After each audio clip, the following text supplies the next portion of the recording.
जनतेसाठी लढणारा नेता, मी नेता नाही कार्यकर्ताच म्हणेल.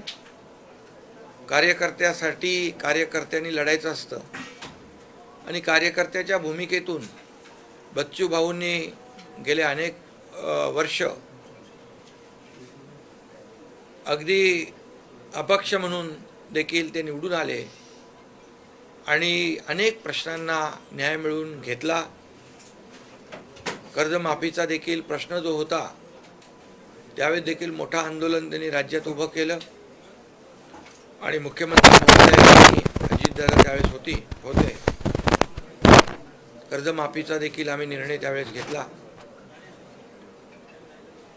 कमिटी नेमली आणि झालेल्या विधानसभेच्या अधिवेशनामध्ये तो जाहीर देखील केला. त्यामुळे दिव्यांगांसाठी देखील अनेक आंदोलनं त्यांनी केली. अगदी सर्वसामान्य सर्व घटकांसाठी रस्त्यावर उतरून लढणारा म्हणून नेता म्हणून त्यांची ओळख आहे, एक लढवय्या नेता म्हणून. आणि म्हणून बाळासाहेबांची शिवसेना, बाळासाहेबांच्या विचारांची शिवसेना, आनंद दिघे साहेबांच्या विचारांची शिवसेना ही त्यांना नवीन नाही आहे. विचार आमचे एकच आहेत, गोरगरिबाला न्याय देणं. मुद्दे आमचे एकच आहेत, सर्वसामान्यांना न्याय देणं. आणि त्यांनी फक्त विधानसभेची उमेदवारी मिळवण्यासाठी शिवसेनेमध्ये प्रवेश केला नाही, तर त्यांनी आमच्याशी चर्चा झाली आणि सर्वसामान्य दिव्यांग, शेतकरी, शेतमजूर या सर्व घटकांना न्याय मिळवण्यासाठी त्यांनी अनेक प्रश्न जे आहेत त्यांच्या मनामध्ये, त्यांच्या अजेंड्यावर ते त्यांनी मांडले.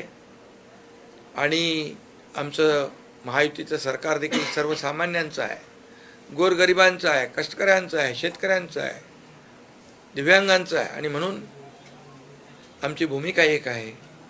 त्यांच्या मागणीनुसार मी मुख्यमंत्री असताना दिव्यांग मंत्रालय देखील आम्ही सुरू केलं. महाराष्ट्र हे पहिलं राज्य आहे दिव्यांग मंत्रालय स्वतंत्र निर्माण करणारं.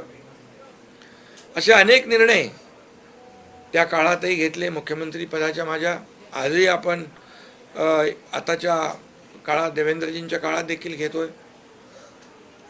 आणि त्यामुळे सर्वसामान्यांची बांधिलकी नाळ जुळलेला असा नेता आज शिवसेनेमध्ये आलेला आहे. त्यामुळे शिवसेना अधिक मजबूत होईल आणि त्यांच्या कामालाही बळ मिळेल. त्यांची जी काही एक प्रहार सामाजिक संघटना आहे ती सामाजिक काम करत राहील. आणि शिवसेना वाढवण्याचं काम बच्चू भाऊंनी मगाशी सांगितलं की गोरगरिबांसाठी लढणारी आणि गोरगरिबांना न्याय देणारी शिवसेना याचा धनुष्यबाण आणि भगवा त्यांनी खांद्यावर घेतला आहे शिवसेना वाढवण्यासाठी.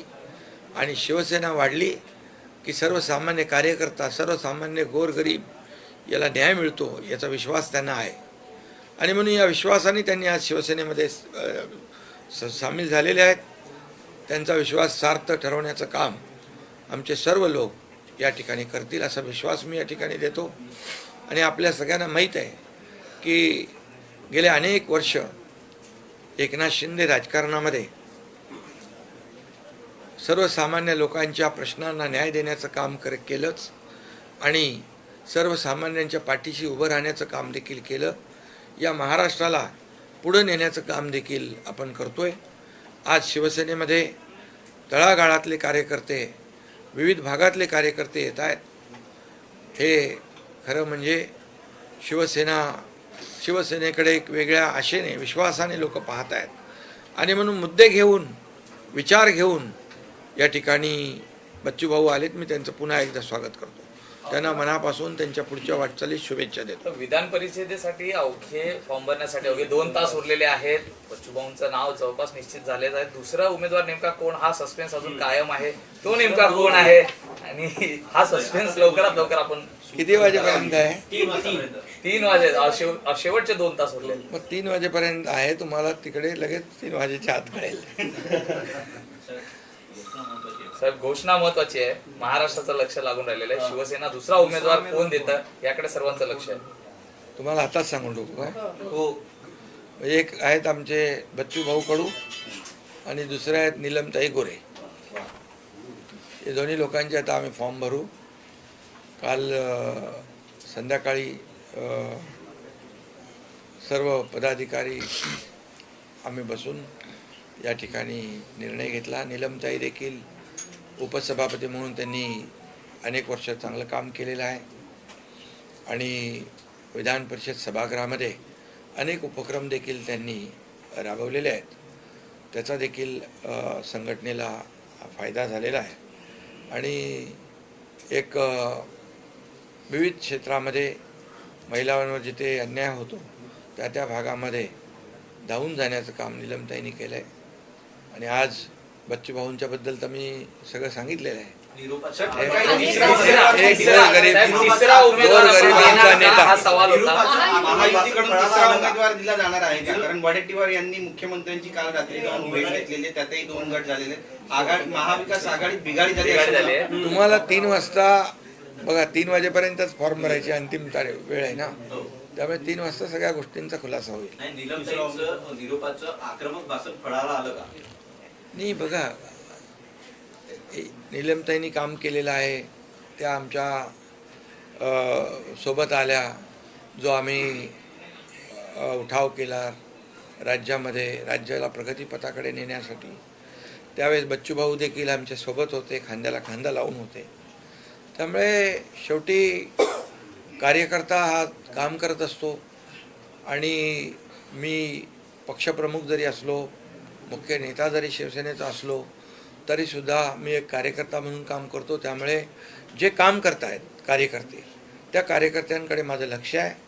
आणि एका पदं कमी असतात, इच्छा अनेक लोक व्यक्त करतात, परंतु याचा अर्थ असा होत नाही की जे आता ज्यांना मिळालं नाही ते दुर्लक्षित राहतील. माझं प्रत्येकावर लक्ष असतं. शिवसेनेमध्ये जो काम करेल तो पुढं जाईल, हा नेहमी मी सांगतो. त्यामुळे शिवसेना हा कार्यकर्त्यांचा पक्ष आहे. इथं कोणी मालक नोकर नाही आहे. त्यामुळे कार्यकर्ता जो काम करेल तो पुढे जाईल. उद्धव ठाकरे जर उमेदवार असते तर ही निवडणूक बिनविरोध झाली असते का? आता जर आणि तर,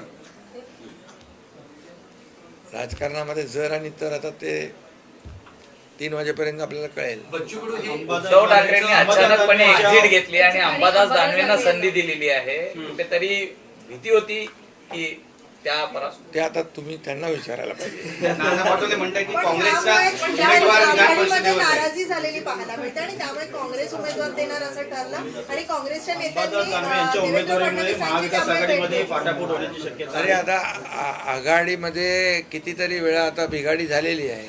आता जाऊ दे, मी त्यांच्याबद्दल काय बोलायचं. आज मी आमच्या महायुतीच्या जे उमेदवार आहेत, हे महायुतीचे सर्व उमेदवार ताकदीने चांगल्या मताने निवडून येतील, हा विश्वास फक्त आपल्याला देतो.